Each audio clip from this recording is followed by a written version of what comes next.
নমস্কার, আপনারা দেখছেন আপডেট বাংলা। খবরের প্রথমে দেখে নেব আজকের সংবাদ শিরোনাম।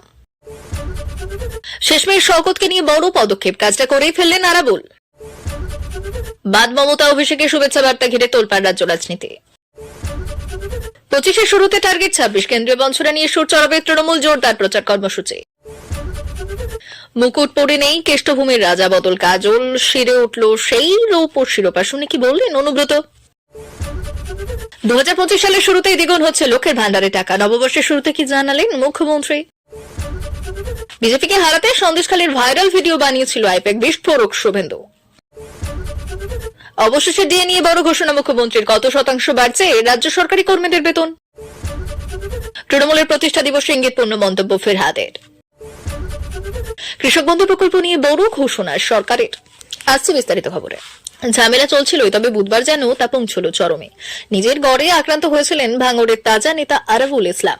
তৃণমূলের প্রতিষ্ঠা দিবসের দিন প্রকাশ্যে এসেছিল গোষ্ঠীকন্দল। অভিযোগ, ভাঙচুর করা হয়েছিল আরাবুলের গাড়ি। শওকত মোল্লার অনুগামীদের বিরুদ্ধে আঙুল তুলেছিল আরাবুল। এবার সেই ঘটনায় শওকতের বিরুদ্ধে বড় পদক্ষেপ। থানায় অভিযোগ দায়ের করলেন আরাবুল ইসলাম। পল্লেরহাট থানায় ক্যানিং পূর্ব বিধায়কের বিরুদ্ধে লিখিত অভিযোগ দায়ের করলেন তিনি। জানা যাচ্ছে, বুধবারই আরাবুল এবং তার পুত্র হাকিবুল অভিযোগ দায়ের করে এসেছেন। তবে শুধু শওকত নন, তার পাশাপাশি স্থানীয় পঞ্চায়েত প্রধান শেখ সাবির আলী সহ পঞ্চায়েত সমিতির কর্মাধ্যক্ষ মামিনুল ইসলাম এবং বেশ কয়েকজন পঞ্চায়েত সদস্যের নাম উল্লেখ রয়েছে। উল্লেখ্য, আরাবুল ও শওকতের দ্বন্দ্ব দীর্ঘদিন ধরেই। জেল থেকে ফিরে আসার পর সেই ঝামেলা আরও যেন বেড়ে গিয়েছিল। দুই নেতাই একে অপরের বিরুদ্ধে ক্রমাগত তোপ দাগতে শুরু করেছিলেন। এরপর গতকাল তৃণমূলের প্রতিষ্ঠা দিবস ছিল, আর সেই সময় সকালে ওয়ারিতে আরাবুল ইসলাম যখন দলের পতাকা তোলার পর বেরিয়ে আসছিলেন, তখনই তার গাড়ির ওপর হামলা হয় বলে অভিযোগ। গাড়িতে ব্যাপক ভাঙচুর চলে, দুপক্ষের মধ্যে ব্যাপক সংঘর্ষ হয়। পরে লেদার কমপ্লেক্স থানা এবং হাতিশালা থানার পুলিশ গিয়ে ছত্রভঙ্গ করে। পরিস্থিতি নিয়ন্ত্রণে আনতে পুলিশকে লাঠিচার্জ করতে হয়। ঘটনায় শওকত মোল্লার দিকে অভিযোগের আঙুল উঠতেই তিনি বলেছিলেন, শওকত মোল্লার বক্তব্য, ওয়ারি বুথে পঞ্চায়েত সমিতির প্রধান কর্মাধ্যক্ষ সকলেই পতাকা উত্তোলন করেছেন। তারপর কয়েকজনকে নিয়ে এসে সেই পতাকা নামিয়ে আবার তুলেছিলেন, তখন প্রতিবাদ করছেন। প্রতিষ্ঠা দিবসে 26-এর প্রচার শুরু। তৃণমূল কংগ্রেসের কেন্দ্রের বিরুদ্ধে জোরদার প্রচার কর্মসূচি নিয়ে নেতাদের বাড়ি বাড়ি যেতে নির্দেশ দিল দল। পাশাপাশি ভোটে পিছিয়ে থাকা এলাকায় আরও বেশি জোর দেওয়া হয়েছে। পিছিয়ে থাকা বুথে প্রয়োজনে দলের শীর্ষ স্তরের নেতারাও যাবেন, যেতে পারেন সাংসদ বিধায়কেরাও। দেওয়া হবে একাধিক নির্দেশ। প্রশাসনিক জনমুখী কাজে কোনো রাজনৈতিক হস্তক্ষেপ নয়। গত 15 বছরের সরকারের কাজের পুঙ্খানুপুঙ্খ তথ্য মানুষের সামনে বারবার প্রচার করা। সব নেতাকে দলের শীর্ষ নেতৃত্বের আদেশ কর্মসূচি মানতে হবে। যত বেশি সম্ভব বাড়ি বাড়ি গিয়ে প্রচার। বঞ্চনা ইস্যুতে ঝাঁঝ বাড়ানো হবে। জানানো হবে, বাড়ি ও 100 দিনের কাজের টাকা রাজ্য দিচ্ছে, কেন্দ্র নয়। দলীয় সভা বা বৈঠকে সবাইকে নিয়ে চলতে হবে। গোষ্ঠীবাজি চলবে না। কোথাও কোনো কথা বলার প্রয়োজন হলে দলের অন্দরে বলতে হবে। প্রকাশ্যে বলার পর বিতর্ক হলে ব্যবস্থা নেওয়া হবে। চা বাগানে বিশেষ নজর দেওয়া হবে। পাশাপাশি দলীয় শৃঙ্খলা বা আচরণ নিয়েও দলের শীর্ষ নেতৃত্ব তাদের অবস্থান জানিয়েছেন। তৃণমূল কংগ্রেস নেতা ফিরহাদ হাকিম জানান, তৃণমূল কংগ্রেস মানে পাওয়ারে এলাম, পাওয়ারে থাকলাম। পুলিশ স্যালুট করছে, তৃণমূল নেতা হাঁটলে তার পিছনে এমনিতেই 100টা করে লোক ঘুরে বেড়াচ্ছে, এমনটা কিন্তু নয়। তৃণমূল কংগ্রেস মানে আত্মত্যাগ। আজকে একটাই স্লোগান, কমিউনালিজম হটাও, দেশ বাঁচাও। ময়ূরপঙ্খী কাকে কেউ বিশ্বাস করে না। যে আদর্শ নিয়ে জন্মেছে সেই নিয়ে কাজ করো। দলের মুখপাত্র কুণাল ঘোষ বললেন, 250 আসন নিয়ে তৃণমূল কংগ্রেস 226 সালে ক্ষমতায় আসবে। প্রতিষ্ঠা দিবসে 26-এর প্রচার শুরু তৃণমূল কংগ্রেসের। কেন্দ্রের বিরুদ্ধে জোরদার প্রচার কর্মসূচি নিয়ে নেতাদের বাড়ি বাড়ি যেতে নির্দেশ দিল দল। পাশাপাশি ভোটে পিছিয়ে থাকা এলাকায় আরও বেশি জোর দেওয়া হয়েছে। পিছিয়ে থাকা বুথে প্রয়োজনে দলের শীর্ষ স্তরের নেতারাও যাবেন, যেতে পারেন সাংসদ বিধায়কেরাও। দেওয়া হবে একাধিক নির্দেশ। প্রশাসনিক জনমুখী কাজে কোনো রাজনৈতিক হস্তক্ষেপ নয়। গত 15 বছরে সরকারের কাজের পুঙ্খানুপুঙ্খ তথ্য মানুষের সামনে বরাবর বারবার প্রচার করা। বীরভূমের নানুরে মিলন মেলায় প্রধান অতিথি হয়ে যেতেন তৃণমূলের জেলা সভাপতি অনুব্রত মণ্ডল। মেলায় তার জন্য বিশেষ উপহার রাখতেন আয়োজকরা। 2 বছর পর জেল থেকে জেলায় ফিরেছেন তৃণমূলের কেষ্ট, কিন্তু এবার মিলন মেলায় তিনি অনুপস্থিত। বুধবার বছরের প্রথম দিন তৃণমূলের প্রতিষ্ঠা দিবস উপলক্ষে নানুরের বাঁশপাড়া এলাকায় আয়োজিত সেই মিলন মেলায় 5 কেজির একটি রূপোর মুকুট পরানো হলো বীরভূম জেলা পরিষদের সভাধিপতি কাজল শেখকে। প্রশ্ন উঠছে, জেলায় থেকেও কেন দলের প্রতিষ্ঠা দিবস উপলক্ষে মেলায় নেই কেষ্ট? বীরভূমের তৃণমূলের অন্দরে কেষ্ট বনাম কাজলের ঠান্ডা যুদ্ধ কি আরো কষ্ট হলো? তৃণমূলের প্রতিষ্ঠা দিবস উপলক্ষে প্রতি বছরের মতো এবারও শুরু হয়েছে মিলন মেলা।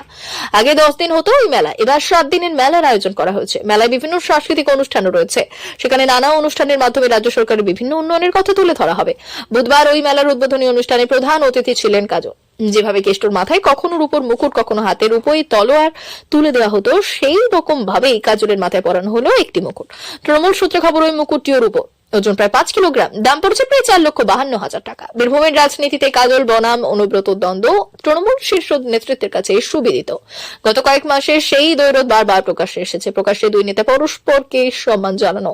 নেতাকর্মীদের উদ্দেশ্যে বললেন, বীরভূমের তৃণমূলে কোনো গোষ্ঠী কোন্দল নেই, কিন্তু ঘটনা পরম্পরা ঠিক অন্য কথা বলে। গত বছরের সেপ্টেম্বরে কেষ্ট তিহার থেকে বীরভূমে ফেরার পর যখন দলে দলে নেতা এবং কর্মীরা তার সঙ্গে দেখা করেছেন, কথা বলেছেন, সেই তালিকায় ছিলেন না কাজল। কারাবাসের সময় অনুব্রতকে জেলা তৃণমূলের সভাপতি পদ থেকে না সরালেও জেলার রাজনীতি পরিচালনার জন্য একটি কোর কমিটি গঠন করে দিয়েছিল তৃণমূল নেত্রী মমতা বন্দ্যোপাধ্যায়।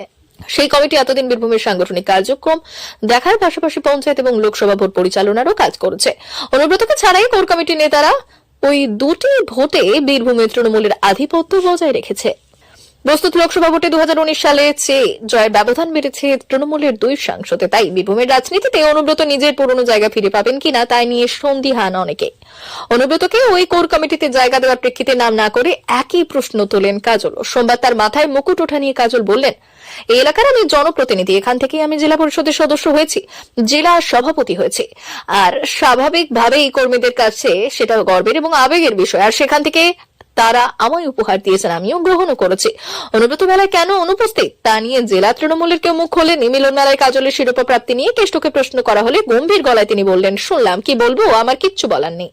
পশ্চিমবঙ্গের সাধারণ মানুষের জন্য মুখ্যমন্ত্রী মমতা বন্দ্যোপাধ্যায় লক্ষ্মীর ভান্ডার প্রকল্পের সূচনা করেছিলেন বিগত কয়েক বছর ধরে। আর সেই প্রকল্পের মাধ্যমে রাজ্যে বসবাসকারী মহিলারা প্রত্যেক মাসে 1,000 টাকা এবং 1200 টাকার আর্থিক সাহায্য পেয়ে থাকেন। আর এবার এই প্রকল্পে নাকি অর্থ সাহায্য বাড়তে চলেছে। জানুয়ারি মাসের শুরু থেকেই শুরু হলো জল্পনা, কিন্তু সত্যি কি তাই? আসুন দেখে নেওয়া যাক বিস্তারিত। বাংলার সাধারণ মানুষের কথা ভেবে মুখ্যমন্ত্রী একের পর এক অভিনব প্রকল্প নিয়ে এসেছেন বিগত কয়েক বছরে। 2021 সালে বিধানসভা নির্বাচনের সময় মুখ্যমন্ত্রী চালু করেছিলেন এই লক্ষ্মীর ভান্ডার প্রকল্প, যে প্রকল্প মহিলাদের ক্ষমতায়ন চিহ্নিত করে। প্রত্যেক মাসে মহিলাদের অ্যাকাউন্টে জমা পড়ে নির্দিষ্ট অঙ্কের টাকা। এই প্রকল্পের সুনাম ছড়িয়েছে গোটা দেশে। বর্তমানে জনপ্রিয়তার শীর্ষে মুখ্যমন্ত্রী মমতা বন্দ্যোপাধ্যায় লক্ষ্মীর ভান্ডার স্কিম। লক্ষ্মীর ভান্ডার প্রকল্পের মাধ্যমে পশ্চিমবঙ্গের মহিলারা প্রত্যেক মাসে অর্থ সাহায্য পান। এই স্কিমের নিয়ম অনুসারে রাজ্যের 25 থেকে 60 বছর বয়সী মহিলারা পান লক্ষ্মীর ভান্ডার। তবে এই মহিলাদের বয়স 60 বছর হলে লক্ষ্মীর ভান্ডার প্রাপকরা পাবেন বার্ধক্য ভাতা স্কিমের সুবিধে। বর্তমানে লক্ষ্মীর ভান্ডার প্রকল্পে তপশিলি জাতি এবং উপজাতি জনতার মহিলারা 1200 এবং সাধারণ সম্প্রদায়ের মহিলারা 1000 টাকা পাচ্ছেন। তবে এও শোনা যাচ্ছে যে হয়তো খুব শীঘ্রই মুখ্যমন্ত্রী এই প্রকল্পে অর্থ সাহায্যের পরিমাণ বাড়িয়ে দেবে। খুব সম্ভবত বিধানসভা নির্বাচনের আগে আরেক দফায় লক্ষ্মীর ভান্ডার প্রকল্পের টাকা বেড়ে যাবে। আপাতত বর্তমানে পশ্চিমবঙ্গের যে সকল লক্ষ্মীর ভান্ডার প্রাপকদের টাকা আটকে গিয়েছিল, সেই সকল প্রাপকদের যাবতীয় সমস্যাগুলি দূর করে পুনরায় রাজ্য সরকার তাদের অ্যাকাউন্টে টাকা পাঠাচ্ছে। মহিলাদের বয়স 60 বছর উত্তীর্ণ হলে তারা সরাসরি বার্ধক্য ভাতার সুবিধা পাবেন। তবে সেই ক্ষেত্রে আয় শিথিলতা রাখা হয়েছে।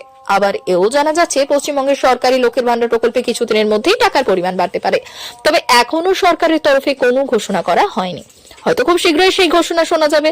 আপাতত প্রতীক্ষার দিন গুনছেন এই প্রকল্পের উপভোক্তারা।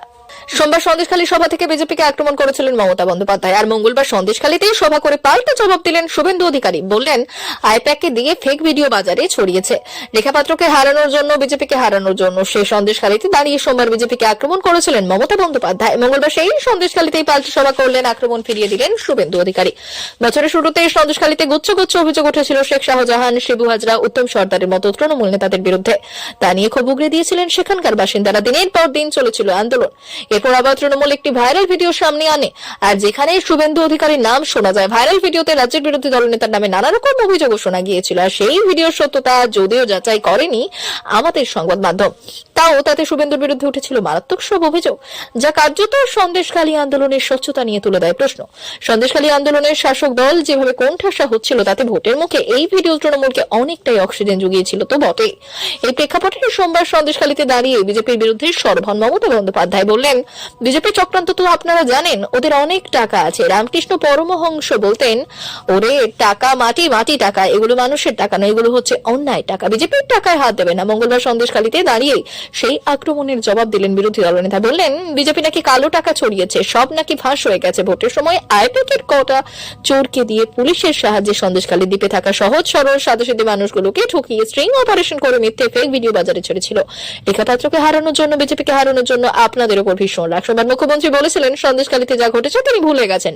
মঙ্গলে বিরোধী দলনেতা হুঁশিয়ারি দিয়ে বললেন মানুষ ভুলবেন না। সব মিলিয়ে শুভেন্দু অধিকারীর বাকযুদ্ধ চরমে। পশ্চিমবঙ্গের রাজ্য সরকারি কর্মীদের ডিএ বৃদ্ধি নিয়ে অনিশ্চয়তা। মুখ্যমন্ত্রী মমতা বন্দ্যোপাধ্যায় জানিয়েছেন রাজ্যের আর্থিক অবস্থার কারণে আপাতত ডিএ বৃদ্ধি সম্ভব নয়। কর্মীদের ক্ষোভ বাড়ছে। পশ্চিমবঙ্গের রাজ্য সরকারি কর্মীদের কত শতাংশ ডিএ বা মহার্ঘ ভাতা বাড়বে তা নিয়ে দীর্ঘদিন ধরে চলছে জলঘোলা। কেন্দ্রীয় সরকার জানুয়ারি থেকে 3% হাতে দিয়ে দেবে। সব মিলিয়ে কর্মীদের দিয়ে 53%। সেখানে এখনো মমতা সরকার দিয়ে ঘোষণা করলো না, জানিয়ে খুব বাড়ছে কর্মীদের মধ্যে। এরই মাঝে দিলেন কড়া সতর্কবার্তা। গতবার লোকসভা নির্বাচনের পর 4% দিয়ে বেড়েছিল রাজ্য সরকারি কর্মীদের। গতবার বড়দিনের সময় দিয়ে ঘোষণা করেছিলেন মমতা বন্দ্যোপাধ্যায়। এবারের চিত্রটা খানিক আলাদা। এখনো দিয়ে ঘোষণা করেনি, জানি আন্দোলন চালাচ্ছেন সরকারি কর্মীরা। এরই মাঝে কড়া বার্তা দিলেন মমতা বন্দ্যোপাধ্যায়। সব জানালেন এখনই বাড়ছে না ডিএ। খানিকটা চড়া সুরে বললেন কেন্দ্রের মতো ডিএ দিতে পারবেন না, কারণ রাজ্যের আর্থিক অবস্থা অতটা উন্নতি নয়। আর তিনি বললেন এতে কারো সমস্যা থাকলে সে কেন্দ্রীয় সরকারি চাকরি করতে পারে, কিন্তু আপাতত ডিএ দিতে পারবে না রাজ্য সরকার। এই নিয়ে ক্রমেই ক্ষোভ বাড়ছে কর্মীদের মধ্যে। একাংশে দাবি মমতা সরকার বিভিন্ন ভাতা বাড়াতে পারলেও ডিএ দিচ্ছে না। আপাতত দেখার মমতা সরকারের সিদ্ধান্তের বদল হয় কিনা, কবে বাড়বে ডিএ সেদিকে তাকিয়ে সকলে। দলে নিশ্চিতভাবে অসৎ মানুষ আছে, তাদের থেকে সতর্ক থাকতে হবে। 1 জানুয়ারি তৃণমূল কংগ্রেসের 27তম প্রতিষ্ঠা দিবস উপলক্ষে রাজ্যে পৌর এবং নগর উন্নয়ন মন্ত্রী ফিরহাদ হাকিম দলীয় কর্মীদের উদ্দেশ্যে দিলেন এমনই নিদান।